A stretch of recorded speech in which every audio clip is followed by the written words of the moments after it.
القہار زیر کرنے والا، ہمیشہ غالب رہنے والا۔ القہار وہ ہے جو سب پر غالب ہے، جس کے سامنے تمام مخلوق ہتھیار ڈال دیتی ہے۔ القہار پوری کائنات پر حاوی ہے، وہ ہر مخالف پر غلبہ پانے والا ہے اور اس کی مرضی ناقابل تسخیر ہے۔ جو وہ چاہتا ہے اسے کوئی روک نہیں سکتا۔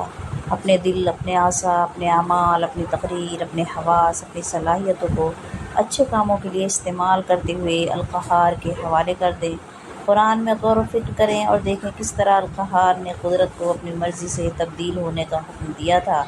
وہ آگ جو ابراہیم علیہ السلام کو جلا نہ سکی، وہ چاقو جو اسماعیل علیہ السلام کو ذبح نہ کر سکا، وہ ویل مچھلی جس نے یونس علیہ السلام کو آ لیا، سالم نگل لیا، صحیح سالم نگل لیا، لیکن انہیں ہضم نہیں کر سکی۔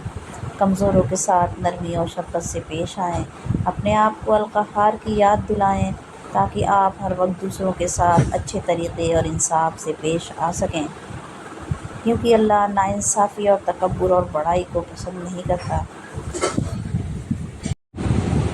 الباری خالق بنانے والا۔ الباری وہ ذات ہے جو بغیر کسی نمونے یا خاکے کے پیدا کرتا ہے، ایسی تخلیق جو بغیر کسی نقص کے کامل اور مکمل تناسب سے ہو، جو نہ ہونے سے ہونا وجود میں لاتا ہے۔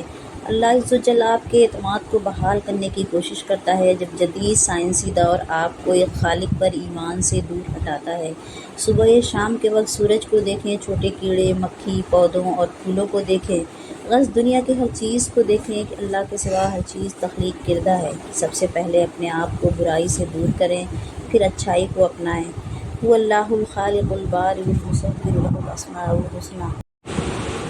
القدوس ذات اور صفات میں بالکل پاک ہے۔ اللہ اپنے آپ کو القدس کہتا ہے، یعنی پاک ترین کامل وہی ہے جو ذات اور صفات میں بالکل پاک ہے۔ القدس کسی بھی دنیاوی خامی سے پاک اور بہت اوپر ہے، اور وہ پاکیزگی اور کمال کے تمام انسانی فہم سے بالاتر ہے اور جو ظاہر ہے۔ الحمدللہ، سبحان اللہ کا ذکر دل کی گہرائیوں سے کریں۔ القدس کے غلام ہونے کی حیثیت سے نماز کے ذریعے اپنے آپ کو پاک کریں، جیسا کہ ذکر کیا گیا ہے۔ بے شک نماز بے حیائی اور برائی سے روکتی ہے۔ ظاہری اور باطنی پاکیزگی کا اہتمام کریں۔ قرآن سے اپنے آپ کو پاک کریں، کیونکہ اللہ کا قرآن کلام پاک ہے اور جسمانی اور دلی بیماریوں کا علاج ہے۔ اپنے دل کو صاف کرنے، اپنے جسم میں سکون لانے کے لیے روزانہ قرآن مجید کی تلاوت کریں اور قرآن مجید کے احکامات کو اپنی زندگی میں نافذ کریں، اسے سمجھ پڑھیں اور اس پر عمل کریں۔